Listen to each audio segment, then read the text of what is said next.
The morning sun filtered through the tall windows of Clarence's house, casting long shadows across the polished marble floors. Catherine, the Princess of Wales, stood in the grand entrance hall, her hands trembling slightly as she clutched her small leather handbag. The weight of the conversation that had just taken place in Camilla's private study still hung heavy in the air around her. Just minutes earlier, she had been summoned to meet with Queen Camilla for what she had assumed would be a routine discussion about upcoming royal engagements. Catherine had arrived punctually at 9 o'clock, her smile bright and respectful as always. She had grown accustomed to these meetings over the years, learning to navigate the complex dynamics of royal protocol and family relationships with grace and diplomacy. But today had been different. Terribly different. The conversation had started normally enough. Camilla had offered tea, which Catherine had politely accepted, settling into the ornate chair across from the Queen's desk. They had discussed the weather, the children's school progress, and the upcoming state dinner. Catherine had felt relaxed, even comfortable, as she often did during these informal chats with her stepmother-in-law. Then, Camilla's tone had shifted, becoming cooler, more formal. Her eyes, which had been warm and welcoming just moments before, had taken on a harder edge. She had set down her teacup with deliberate precision and fixed Catherine with a stare that made her stomach drop.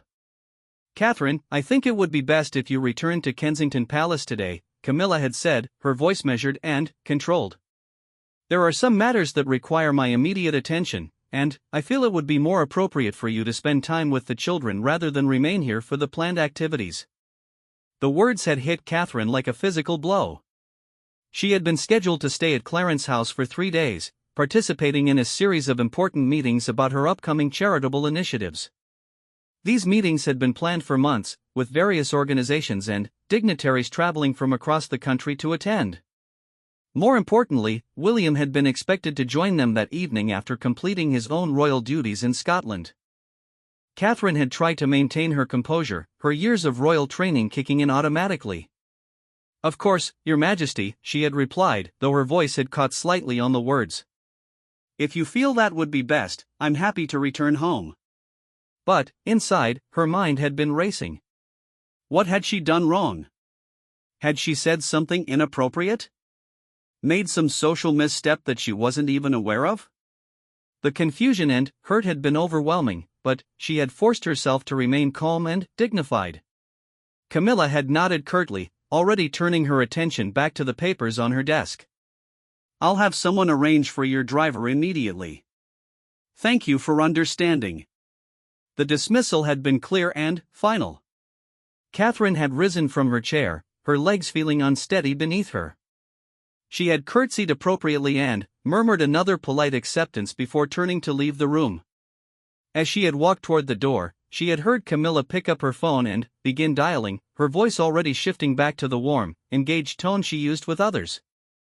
Now, standing in the entrance hall waiting for her car, Catherine felt a mixture of emotions churning inside her chest. Hurt, confusion, and a deep sense of rejection warred with her determination to maintain her dignity. She thought about the children waiting for her at home, how excited they would be to see her return early, and tried to focus on that silver lining rather than the sting of Camilla's unexpected dismissal. The sound of footsteps on the marble floor made her look up. A young member of the household staff approached her with a sympathetic expression, clearly aware that something was amiss. "Your Royal Highness," the young woman said softly, "your car has arrived. Is there anything you need before you depart?" Catherine managed a smile, though it didn't quite reach her eyes. "No, thank you.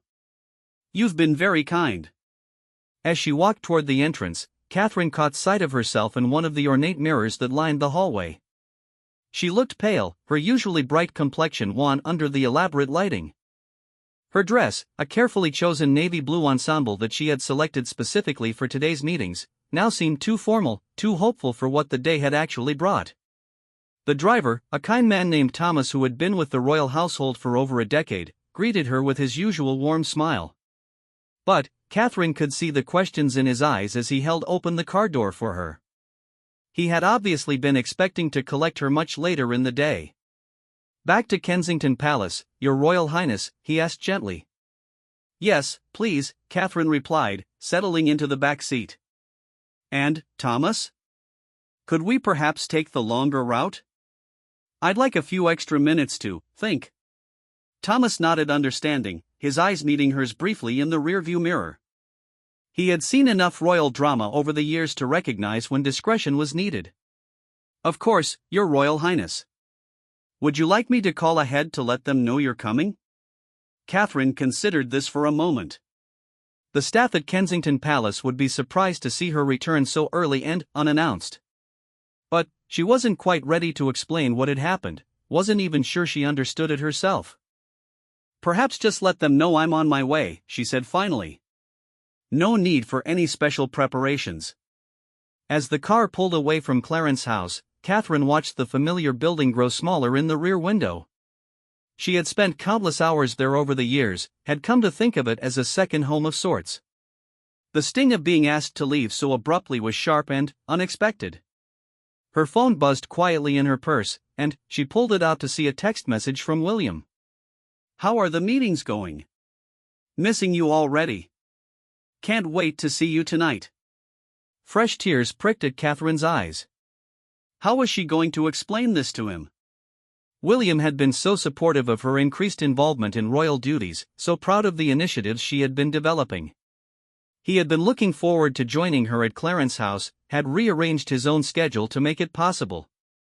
She stared at the message for a long moment, her thumbs hovering over the keyboard.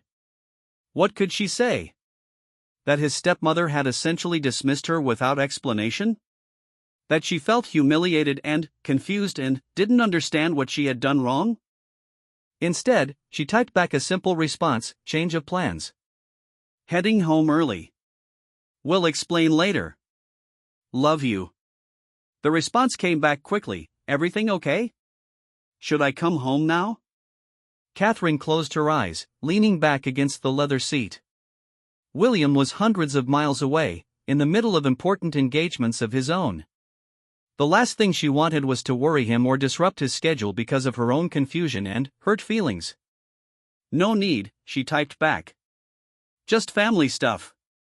See you tonight as planned. It wasn't entirely untrue, she reasoned. This was family stuff, in the complicated way that everything involving the royal family became intensely personal and political at the same time.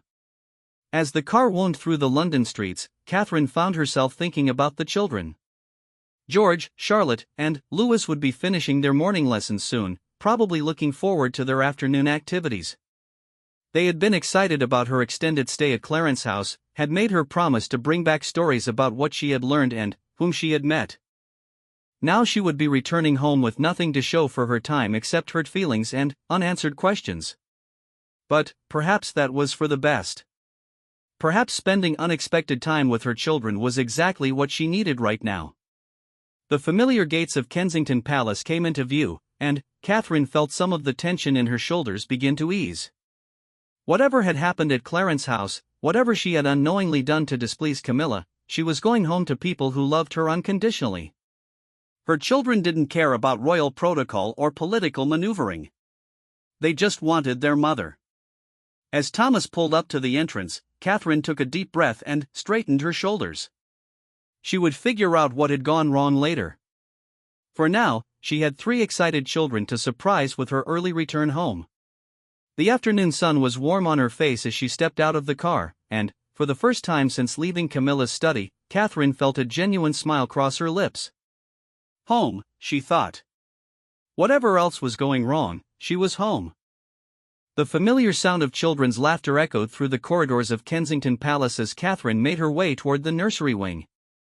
She had asked the staff not to announce her arrival, wanting to surprise George, Charlotte, and Louis with her unexpected return. The sound of their voices, bright and carefree, was exactly the balm her wounded spirit needed. As she approached the playroom, Catherine paused outside the partially open door, taking a moment to observe her children unnoticed.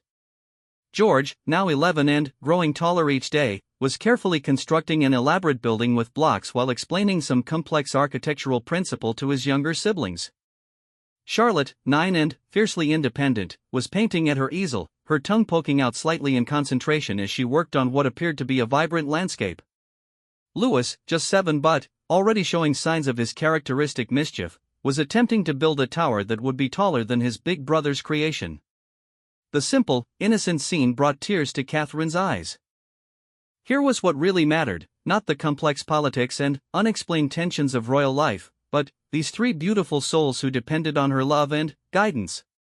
Here was her true purpose, her greatest achievement and deepest joy. "Mummy!" Charlotte was the first to notice her, dropping her paintbrush and running toward the door. "You're back early. We weren't expecting you until tomorrow." The other children looked up from their activities, faces lighting up with genuine delight.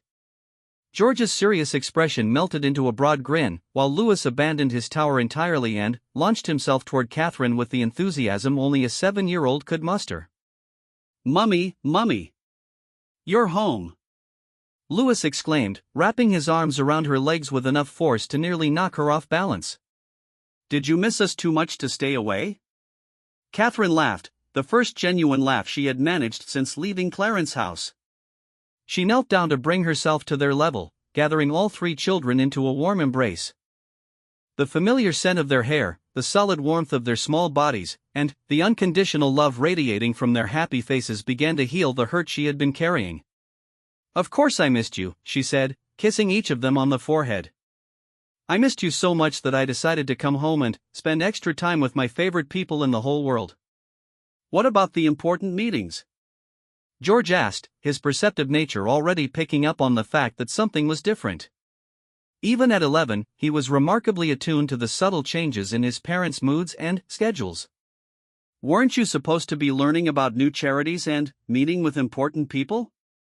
Catherine felt a pang of sadness as she looked into her eldest son's intelligent eyes. George carried so much awareness of the world around him, understanding far more about royal duties and responsibilities than most children his age. Sometimes she worried about the weight of expectation that already rested on his young shoulders. "Sometimes plans change, sweetheart," she said gently, smoothing his hair back from his forehead. "And sometimes the most important thing is being with the people you love most." Charlotte, ever the diplomat even at 9, seemed to sense that there was more to the story than her mother was sharing. But, rather than pressing for details, she simply took Catherine's hand and squeezed it tight. "We're glad you're home, Mummy," she said simply. "We always like it better when you're here." The afternoon that followed was one of the most peaceful Catherine had experienced in months. Without the pressure of official engagements or the need to maintain perfect royal composure, she was able to simply be a mother. She helped Louis finish his block tower, which ended up being an impressively wonky structure that defied several laws of physics but brought him enormous pride. She admired Charlotte's painting, which turned out to be a beautiful rendition of the gardens at Kensington Palace, complete with tiny figures that Charlotte explained were their family having a picnic. With George, she spent time reviewing his latest school project about British history, marveling at his thoughtful analysis of various historical events. His teacher had assigned him to write about the role of the monarchy throughout the centuries, and Catherine found herself both proud of his insight and slightly melancholy about the complex legacy he was inheriting. "Do you ever wish things were simpler, Mummy?"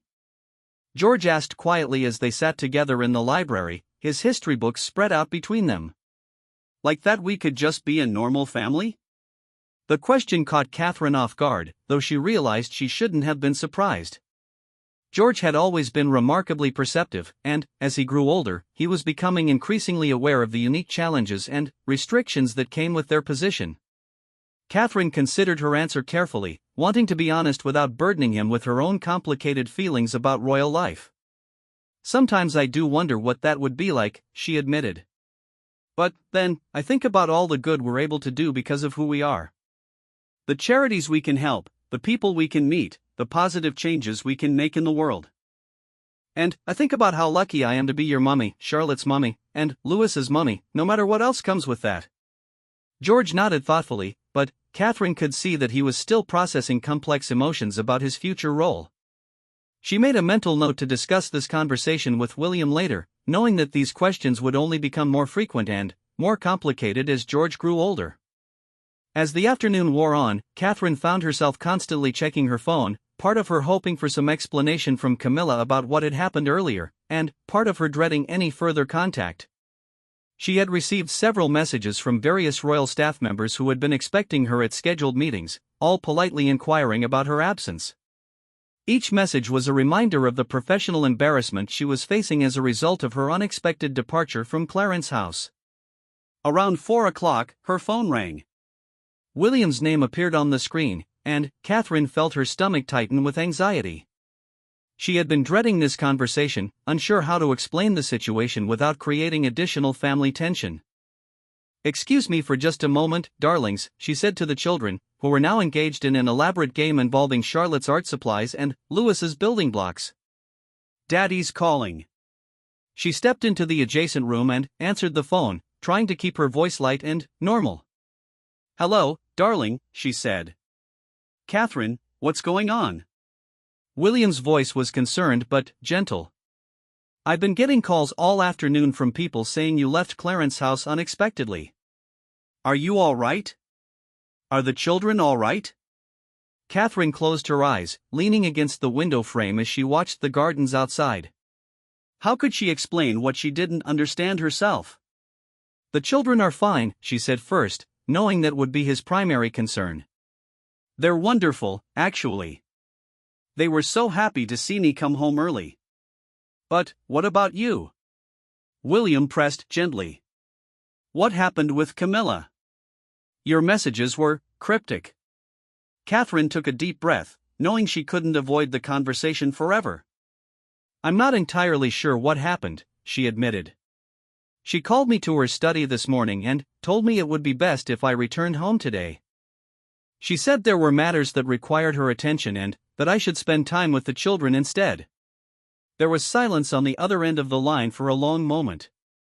When William spoke again, his voice was carefully controlled, but Catherine could hear the tension underneath. "She dismissed you? From meetings that had been planned for months?" "It felt like a dismissal," Catherine said quietly. "But I don't know why. I've been trying to think if I said something wrong, or did something inappropriate, but I can't think of anything." The conversation started normally, and then, suddenly, she was asking me to leave. "This is completely unacceptable," William said, and Catherine could hear the anger building in his voice. "These were important meetings for your initiatives. People had traveled from all over the country to attend." She had no right to. William, Catherine interrupted gently, though she appreciated his protective instincts. "I don't want this to become a bigger issue than it already is. Whatever happened, whatever I did to upset her, I just want to handle it quietly and move forward." "You didn't do anything wrong," William said firmly. "I know you, Catherine. You're always respectful, always appropriate. This is about something else entirely." Catherine wasn't sure she agreed, but she didn't want to argue the point over the phone. "Can we talk about it when you get home tonight? I just want to focus on the children right now." William's voice softened. "Of course. I should be home by 8. Are you sure you're all right though?" "Really?" "I'm better now that I'm home with them," Catherine said, and it was true. The hurt and confusion were still there, but being surrounded by her children's love and laughter had provided a buffer against the worst of the pain. "I love you," William said simply. "Whatever this is about, we'll figure it out together."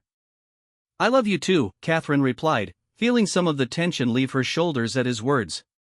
After ending the call, Catherine returned to the playroom to find that the children had apparently decided to create an art installation that involved building blocks, paint, and what appeared to be half the contents of the dress-up box.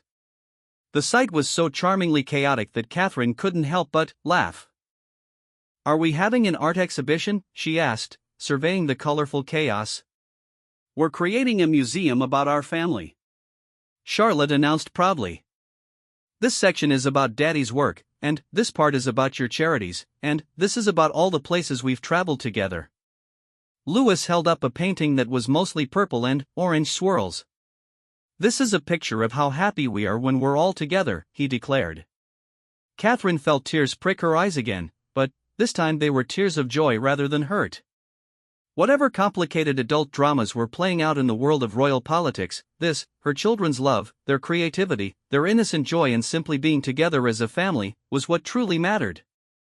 As evening approached and they worked together to clean up their artistic chaos, Catherine felt a sense of peace settling over her.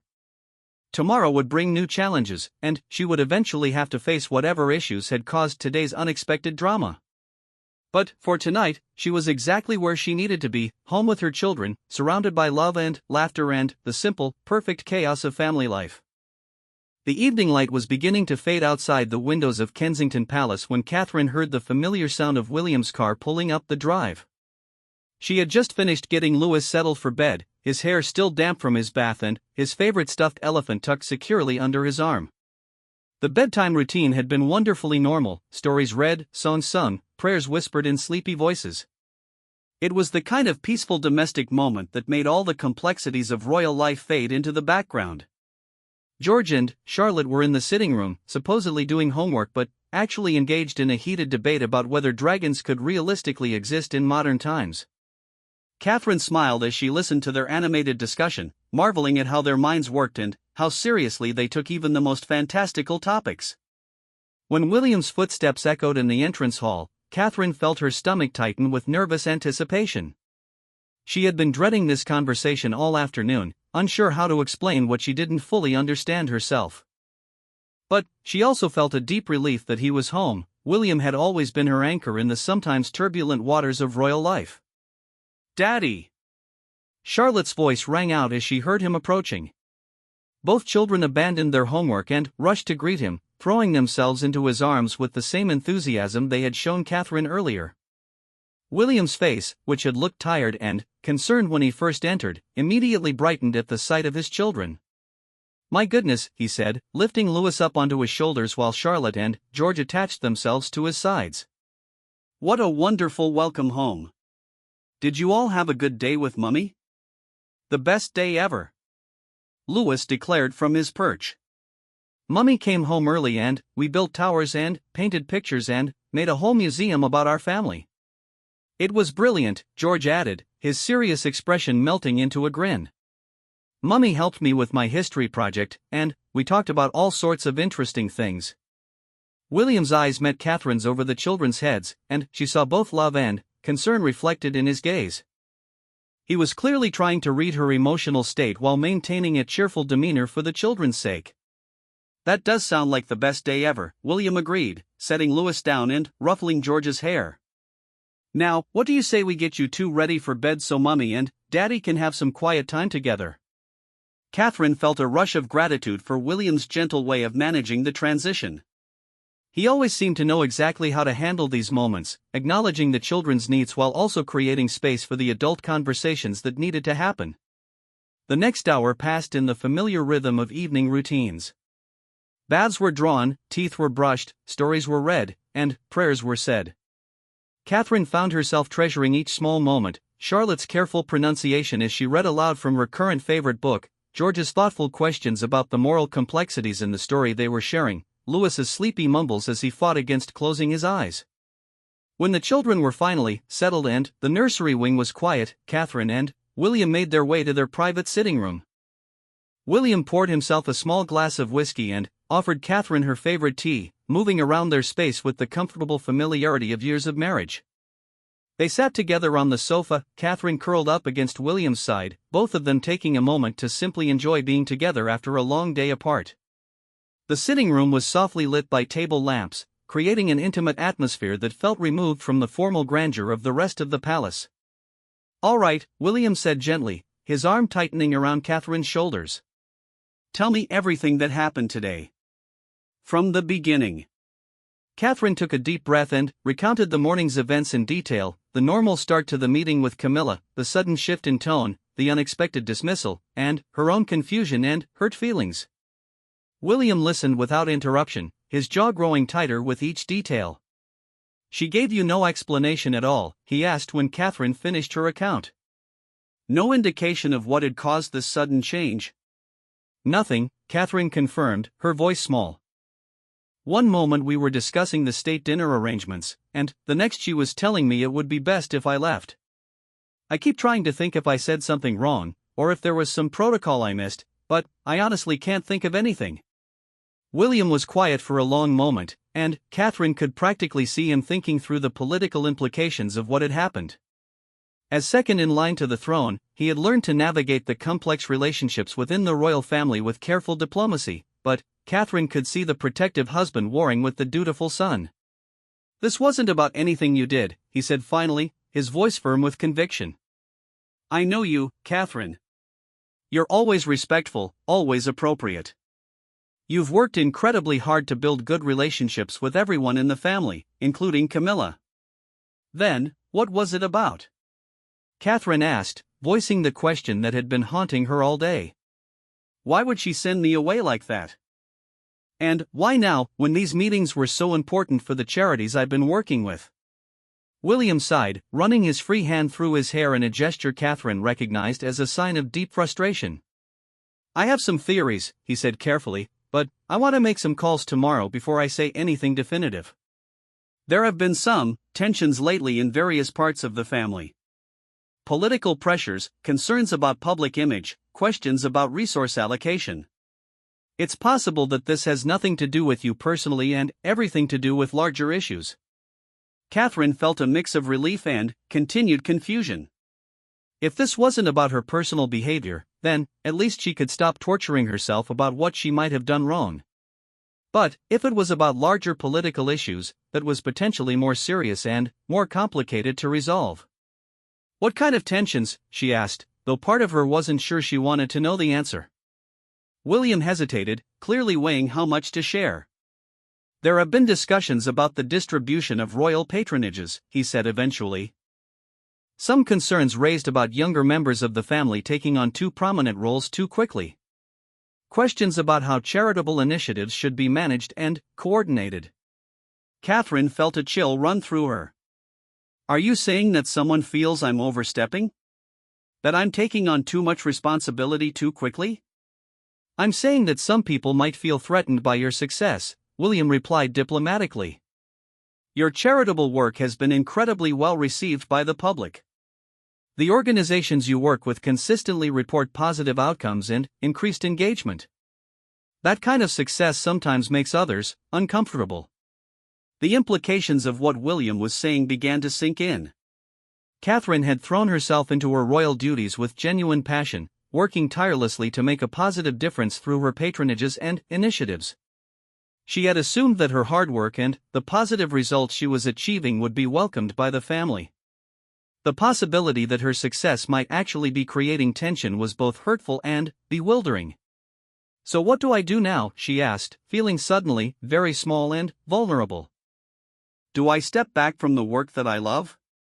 Do I apologize for something I don't understand? How do I fix this?" William turned to face her fully, taking both of her hands in his. "You don't fix this by diminishing yourself," he said firmly. "You've done nothing wrong. Your work is important and valuable, and you should be proud of what you've accomplished. We'll figure out how to navigate the politics, but I won't let you sacrifice your purpose because others feel insecure." Catherine felt tears spring to her eyes at William's fierce loyalty and support. She had known he would stand by her, but hearing him say it so clearly and definitively helped ease some of the hurt and confusion she had been carrying. "I just want to do good work," she said quietly. "I want to help people and make a positive difference. I never intended to create problems or step on anyone's toes." "I know," William said, pulling her closer. "And that's exactly why you're so good at what you do. Your motives are pure, and people can see that authenticity.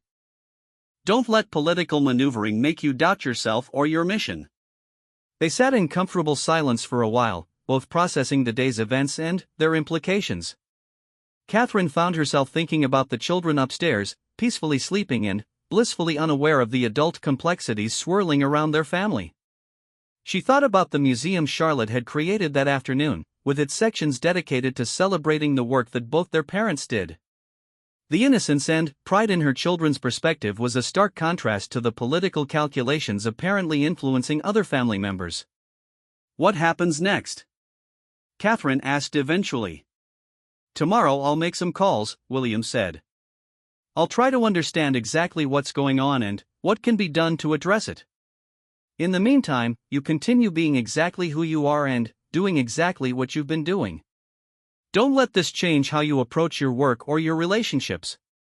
Catherine nodded, feeling somewhat reassured by William's protective confidence. But she also felt a deep sadness about the situation. She had worked so hard to build positive relationships within the royal family, had tried to be respectful and supportive of everyone's roles and responsibilities. The idea that her efforts were being viewed with suspicion or resentment was deeply disappointing. As they prepared for bed later that evening, Catherine found herself thinking about the early days of her marriage, when everything had felt simpler and more straightforward.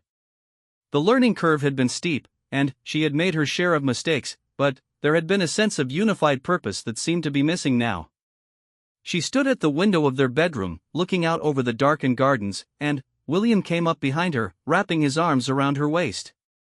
"We'll get through this," he said softly, his breath warm against her ear. "Whatever politics are at play, whatever tensions exist, we'll navigate them together. You're not alone in this." Catherine leaned back against him, drawing strength from his solid presence. "I know," she whispered. "I'm just sad that it has to be this complicated. I wish we could all just focus on the good we're trying to do instead of worrying about who's doing too much or too little." "Welcome to royal life," William said wryly, though there was no humor in his voice. "Sometimes I think the politics of the family are more complex than the politics of the country." As they settled into bed that night, Catherine found herself thinking about the long journey that had brought her to this point. From a normal girl living a relatively simple life to a princess navigating the intricate web of royal relationships and responsibilities. Some days the transformation felt natural and right, but tonight it felt overwhelming and isolating. But then, she thought about her children's faces when they saw her come home unexpectedly, about the pure joy in their voices as they shared their day with her, and she remembered why she had chosen this path. Whatever political storms might rage around her, whatever complex adult dramas might unfold, she was building something beautiful and meaningful with William and their children. That foundation would see them through whatever challenges lay ahead. The morning sun streamed through the nursery windows as Catherine helped Louis button his school blazer, her fingers working automatically while her mind remained preoccupied with the events of the previous day. She had slept fitfully, waking several times during the night with fragments of conversations and half-formed worries swirling through her thoughts. But watching her youngest son's serious concentration as he tried to tie his shoes properly brought a smile to her face despite everything else. "There we go, sweetheart," she said, kneeling down to help him with the stubborn laces. "You're getting so good at this. Soon you won't need any help at all." Louis beamed with pride at the praise, his gap-toothed grin infectious enough to lift Catherine's spirits momentarily. Charlotte appeared in the doorway, her school bag perfectly organized and her hair neatly braided, looking every inch the responsible big sister. "Mummy," Charlotte said with the careful tone she used when she had something important to discuss, "are you sad about something? You seemed different yesterday after you came home." Catherine felt her heart clench at her daughter's perceptiveness. Even at 9, Charlotte had an uncanny ability to read the emotional undercurrents around her. It was both a gift and a burden that would likely serve her well in royal life, but Catherine sometimes wished her children could remain innocent of such complexities a little longer. "I'm not sad, darling," Catherine said, which was mostly true. "Sometimes grown-ups have complicated days at work, just like you might have a difficult day at school. But coming home to you and George and Louis always makes everything better." Charlotte considered this explanation with the seriousness she brought to most things. "Like when I had that argument with Emma about the science project, and I felt all mixed up inside until you helped me figure out what to do?" "Exactly like that," Catherine confirmed, touched by her daughter's attempt to understand. "Sometimes grown-ups need to figure out how to handle tricky situations too." George appeared just as they were finishing the conversation, his school books carefully organized in his arms and his tie knotted with the precision he applied to everything. At 11, he carried himself with a gravity that sometimes made Catherine's heart ache for the carefree childhood he was growing out of so quickly. "Are you ready for your presentation today?" Catherine asked, grateful for the distraction of normal maternal concerns. George nodded, though she could see a flicker of nervousness in his eyes. "I've practiced it 17 times, he said with characteristic precision. Miss Patterson said we should be prepared to answer questions afterward, so I've tried to think of everything people might ask about medieval castle architecture. Catherine smiled at his thoroughness, a trait he had inherited from William along with his serious demeanor. You'll be wonderful, she assured him. You always are when you've prepared so carefully. The morning school routine continued with its familiar rhythm: breakfast eaten, teeth brushed, last-minute searches for missing homework sheets and favorite pencils. Catherine treasured these ordinary moments, finding comfort in their predictability when so much else felt uncertain. William had left early for a series of meetings in London, but not before pulling Catherine aside for a quiet conversation. He had already made several phone calls, he told her, and was beginning to piece together a clearer picture of the political currents that had led to yesterday's events. He promised to share what he learned when he returned that evening, his expression grim but determined. After the children departed for school, escorted by their usual security detail and driven by the familiar chauffeur who had been with the family for years, Catherine found herself alone in the quiet palace. The silence felt different today, not peaceful as it usually did, but somehow charged with uncertainty. She tried to focus on her normal routine, reviewing correspondence from various charitable organizations and preparing for upcoming engagements. But her concentration kept fracturing, her mind returning again and again to the humiliating scene in Camilla's study and the questions that remained unanswered. Around 10 o'clock, her private secretary knocked on the door of her office. Sarah had been with Catherine for 4 years, and her usually composed demeanor looked slightly strained this morning. "Your Royal Highness," Sarah said carefully, "I've been receiving calls all morning about yesterday's cancelled meetings." Several of the charitable representatives who had traveled to London specifically for those sessions are confused about the sudden change in schedule. Catherine felt her cheeks flush with embarrassment. In her own hurt and confusion yesterday, she hadn't fully considered the impact her abrupt departure would have on the people who had made arrangements to meet with her. These were busy professionals who had rearranged their schedules, traveled significant distances, and prepared extensively for conversations that never happened. "What have you told them?" Catherine asked, though she dreaded the answer. "I've explained that there was an unexpected change in the royal schedule and that we're working to reschedule as soon as possible," Sarah replied diplomatically. "But several of them have asked for more specific information about when the meetings might be rescheduled, and I'm not sure what to tell them." Catherine closed her eyes, feeling the weight of professional responsibility settling over her personal hurt. These organizations depended on royal patronage not just for prestige, but for the practical benefits it brought: increased visibility, enhanced fundraising capabilities, and the credibility that came with official recognition. By failing to follow through on commitments, even through no fault of her own, she was potentially damaging relationships that had taken years to build. Schedule a call with each of them for this afternoon, Catherine decided. "I'll speak to them personally to apologize for the inconvenience and to discuss rescheduling options." Sarah nodded, making notes in her ever-present notebook. "Shall I coordinate with Clarence House about finding alternative dates?" The question hung in the air between them, highlighting the delicate position Catherine found herself in. She couldn't reschedule meetings that had been cancelled by someone else without understanding why they had been cancelled in the first place. But she also couldn't leave these important partnerships in limbo indefinitely. "Let me speak with the Prince of Wales first," Catherine said finally. "We'll need to understand the situation better before we can make concrete plans." The rest of the morning passed slowly, each task feeling weighted with the uncertainty of her position. Catherine found herself second-guessing decisions she would normally make automatically, wondering if her actions might inadvertently cause more political complications. Just before lunch, her phone rang with a call that made her stomach drop. Camilla's private secretary was on the line, her voice professionally pleasant but formal. "Your Royal Highness," the woman said, "Her Majesty has asked me to schedule a meeting with you to discuss some ongoing initiatives. Would tomorrow morning be convenient?" Catherine felt a mix of relief and anxiety at the prospect of finally getting some answers. "Of course," she replied, though her voice came out slightly strained.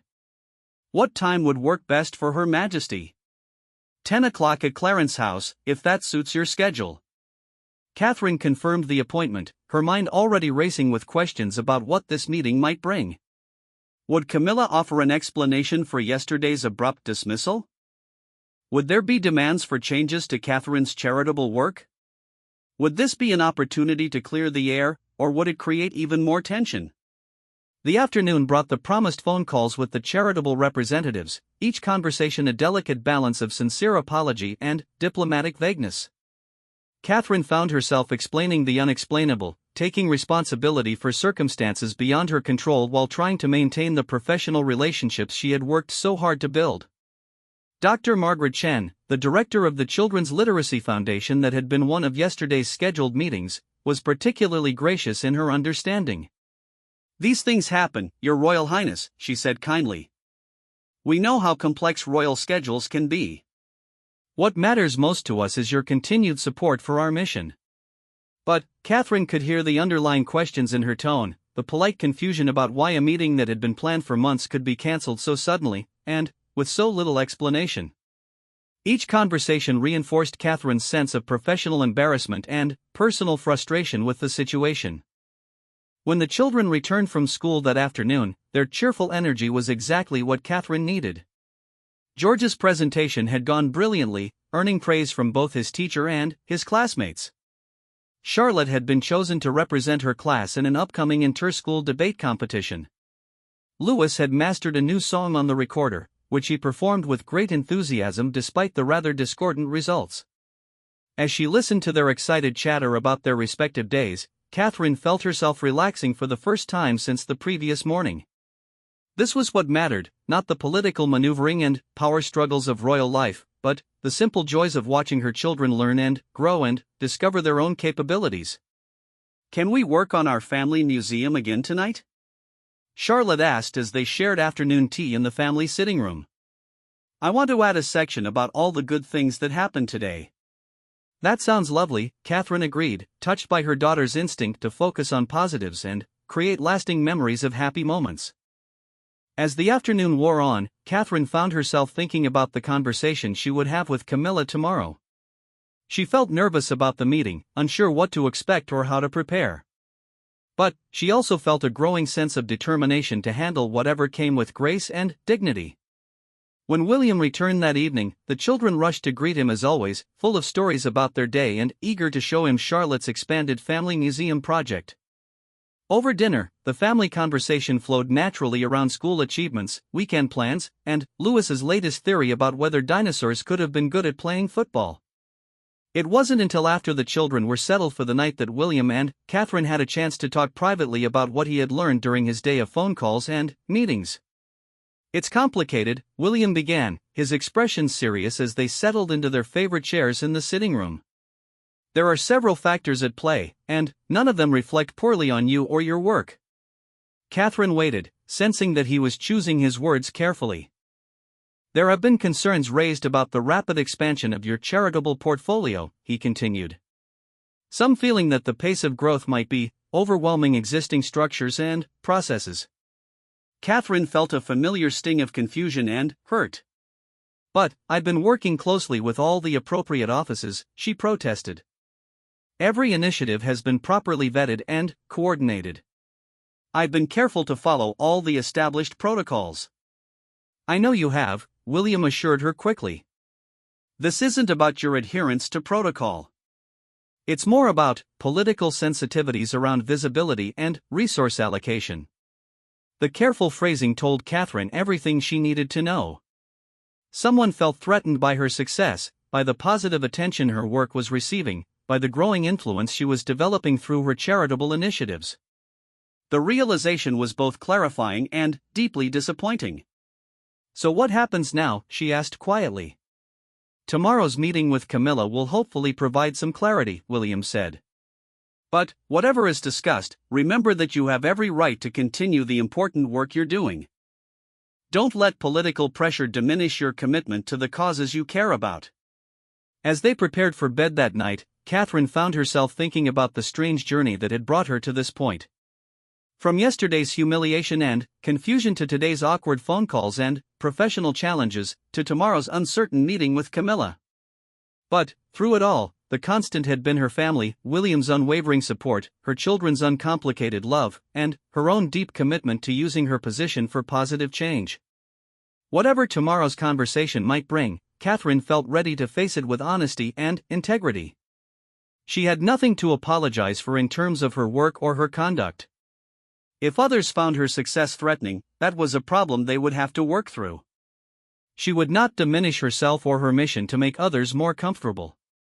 Standing at the bedroom window and looking out over the peaceful gardens, Catherine felt a sense of resolution settling over her.